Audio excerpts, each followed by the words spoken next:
Brian? You bet he McCann.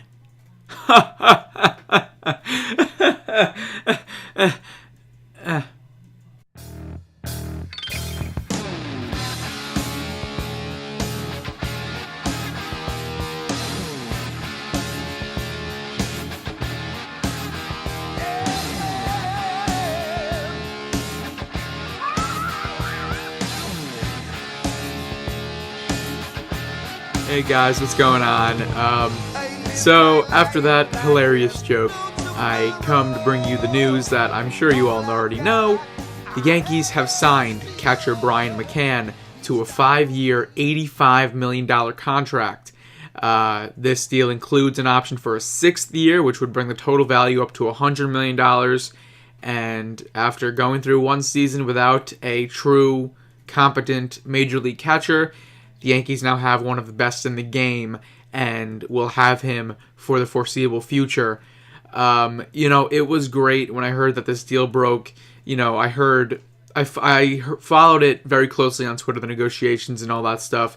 It really was quiet for a long time, and then all of a sudden you heard John Heyman and a bunch of guys tweeting that, the Yankees could be close to a deal. They're finalizing a deal. Then you start hearing the numbers getting thrown around, and it just gets really exciting. And I don't remember, when the Yankees went on their big spending spree in 2008, not only was I 10 years old, but I wasn't on Twitter. Social media wasn't as big. So really, you had to look on Yankees.com for the official report that the Yankees signed CeCe or Teixeira or AJ Burnett. And aside from that, it's been a while. It's been 5 seasons now since the Yankees made those type of big moves. This is the biggest signing the Yankees have made since signing Mark Teixeira. I think their second largest deal since signing all those guys in 2008 was signing Rafael Soriano, which was, I think, only like a $30 million deal. So the Yankees, people were pissed and, the evil empire strikes again.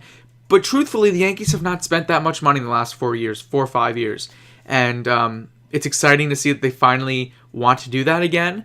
I think ownership realized that cutting corners and letting so much talent go in hopes of building a more cost-efficient team is not necessarily the best way to win in New York. It may work in Oakland, it may work in Tampa Bay, but that's just not the system that has ever helped the Yankees win, the 27 World Championships they have won.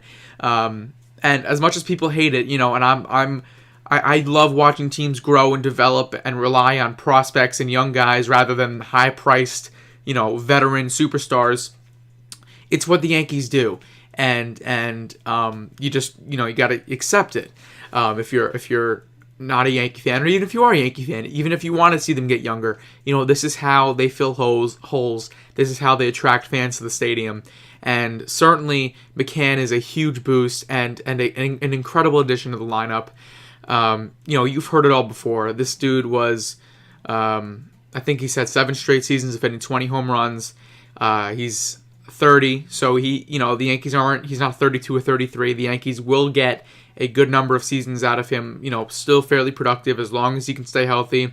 He's had injury issues in the past, which I was on the fence about, bringing him in for. He struggled a lot with injuries, and he missed a lot of time in 2012, missed about 60 games this year, but still put up great numbers in the times that he was active, and, incredible power.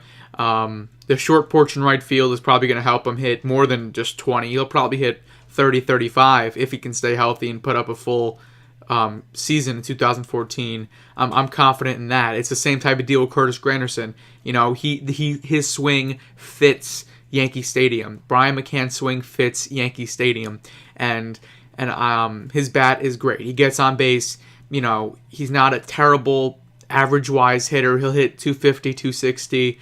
And defensively, he's not that bad either. This is the type of guy that the Yankees have really missed since Jorge Posada. And Russell Martin was a very good fill-in for Posada when he stopped catching. but, he wasn't a great hitter. He was either a home run or a strikeout, essentially. McCann is a more well-rounded hitter. He is worse on defense than Russell Martin was, but McCann knows how to frame pitches very well. He knows how to handle a pitching staff. He's a veteran, and he knows, he's been through it. He's played in the playoffs.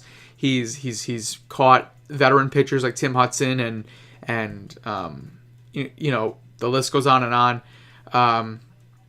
So I really like this signing. I think it's a great move. It's certainly a lot of money, and really no deals like this are ever truly worth it.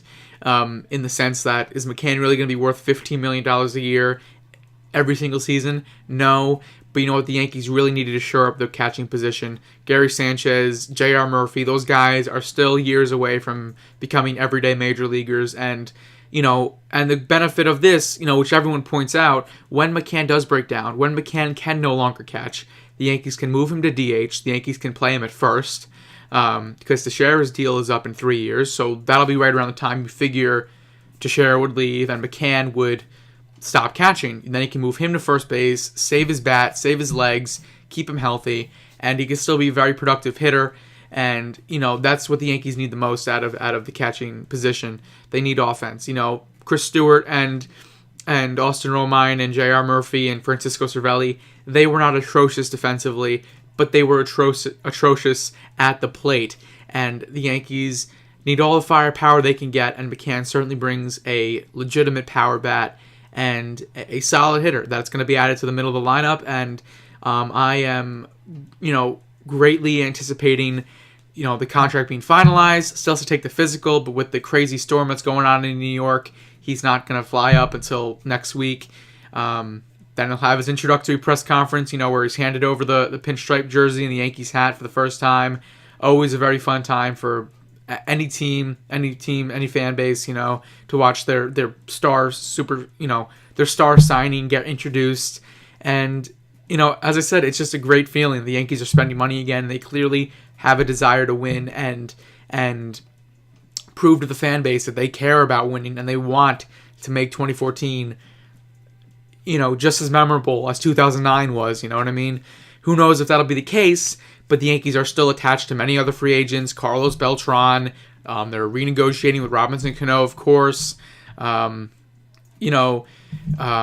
If Tanaka gets posted, the Yankees will go hard after him. The Yankees are going to be spending a lot of money. There will be a lot of new faces on this team.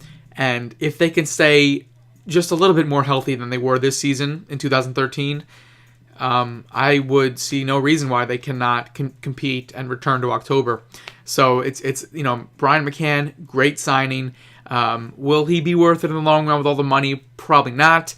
But he's a big upgrade over any catcher the Yankees were going to throw out there in the system. He harks back to the days of Jorge Posada. Jorge was a switch hitter. I've always loved Jorge. He's one of my favorite players of all time. But, the lefty bat that'll use a short porch, has a power bat, and isn't great defensively, but he gets the job done behind the plate, and he's a leader. That's also something I wanted to make note of. He is a leader. He is a clubhouse leader. He will stick up for his guys. He will fight for his guys. You see when Carlos Gomez hit that home run and then McCann blocked the plate, didn't let him score because he was so ticked off by his crazy antics and yelling at each Braves infielder as he rounded the bases. It was ridiculous. And McCann will stick up for his teammates. He'll fight for them, and the same way Jorge Posada did.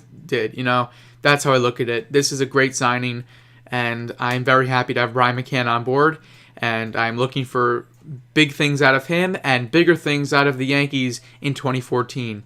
So that's all for now, guys. Follow me on Twitter at BrianD_MLB Talk, and I will talk to you guys all really soon.